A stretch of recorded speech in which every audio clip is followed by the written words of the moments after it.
Do you know what we use a rolling pin for? Do you have trouble finding a hairpin even though you just bought a packet? Have you ever pinned your hopes on something but it didn't happen? Are you a little bit confused about how to answer some of these questions?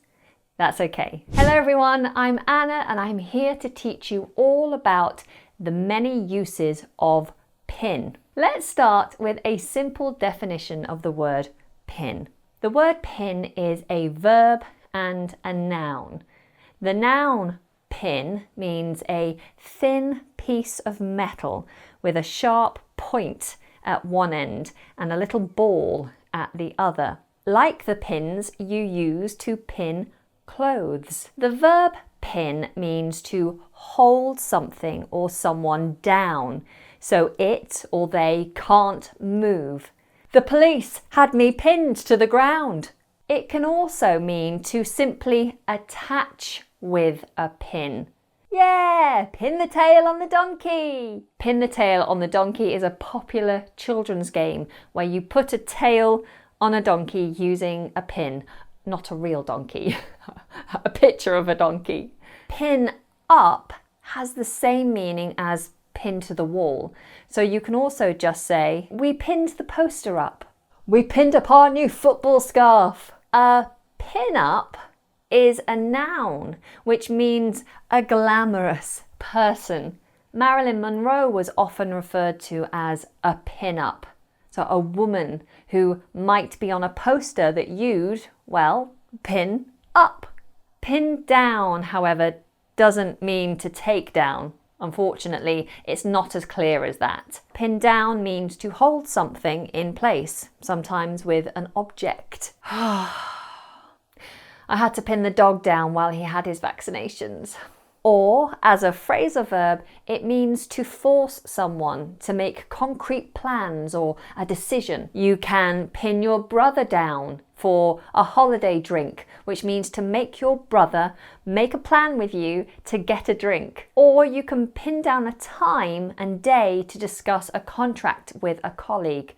So you organise a time for that task. Now the phrasal verb pin someone down can be used in formal or informal situations. Next, we'll look at pin on or pin something on someone. This means to try and show that someone did something bad or unhelpful, possibly even a crime. The person may or may not be guilty.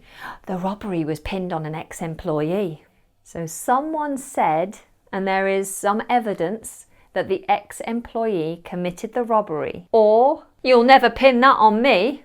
This means there'll never be proof that I committed that act. Another use of pin is to put a pin in something. This means to stop discussing or working on something and plan to look at it again after a break. For example, you can say, we're not getting anywhere with this report. Let's put a pin in it and come back to it after lunch. You can also use the verb stick. So the expression would be stick a pin in something. Like, can we stick a pin in that idea while we explore some other options? Meaning, it's a good idea, but it might not be the best one, so let's think of some more and then come back to it. Next up, I want to show you some physical objects that are all different kinds of pins.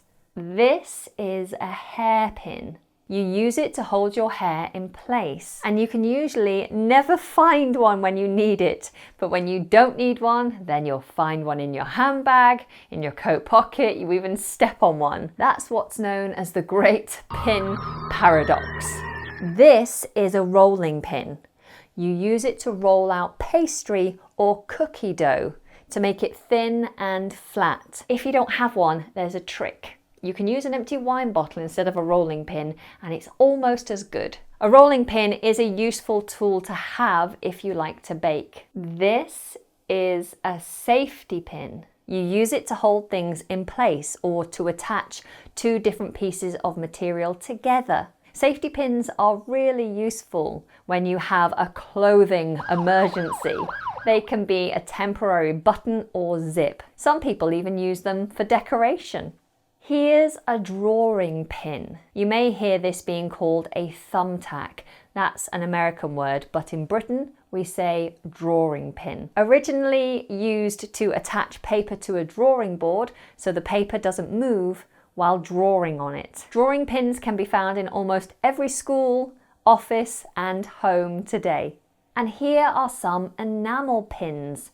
People in different clubs, groups or fandoms wear enamel pins with a picture of a thing they love on it. There are some really beautiful pins designed and made by artists all over the world that you can find online. Here's one of mine from when I was a girl guide back in my childhood. Emily, time for your nap. Oh no, Mummy, I want to play. We'll have to put a pin in this game for now. You can play more later. Let's tidy up. So where does this go? Here.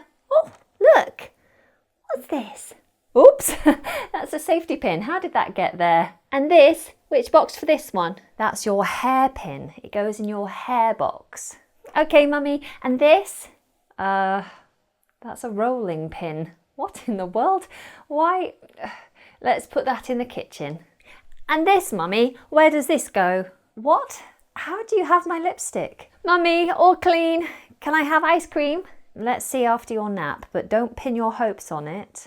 To pin your hopes on someone or something means to really, really want something and have ideas about how your future will be based on it happening. If you pin your hopes on getting a promotion, it means that you start to make plans for what life will be like after your promotion. Telling someone not to pin their hopes on something means the same as don't get your hopes up, as in it may not happen, so be prepared for disappointment. Oh, another use of pin is pinpoint, which means to identify something with a lot of precision. For example, you can pinpoint exactly where to turn when you're visiting a loved one's house for the very first time. In fact, it's often used in the context of directions, like a pin on a map. There. Or you can pinpoint precisely where to introduce a new topic in a presentation while you're planning it. Another use of pin relating to a map is to drop someone a pin. That means to send them your location using an instant messaging app. For example, oh yeah, I'll drop you a pin when I get to the airport so you can come and find me. Could you drop me a pin of the location of the meeting, please? Finally, your PIN number is your unique identification number used to protect your bank accounts. Now, when you want to get some money, you'll need to know your PIN to operate a cash machine. I have another short lesson on some useful cash machine vocabulary that I highly recommend, especially if you're planning to visit the UK. Now, how many of these uses of PIN were new to you? Let me know in the comments below. Until next time, take care and goodbye.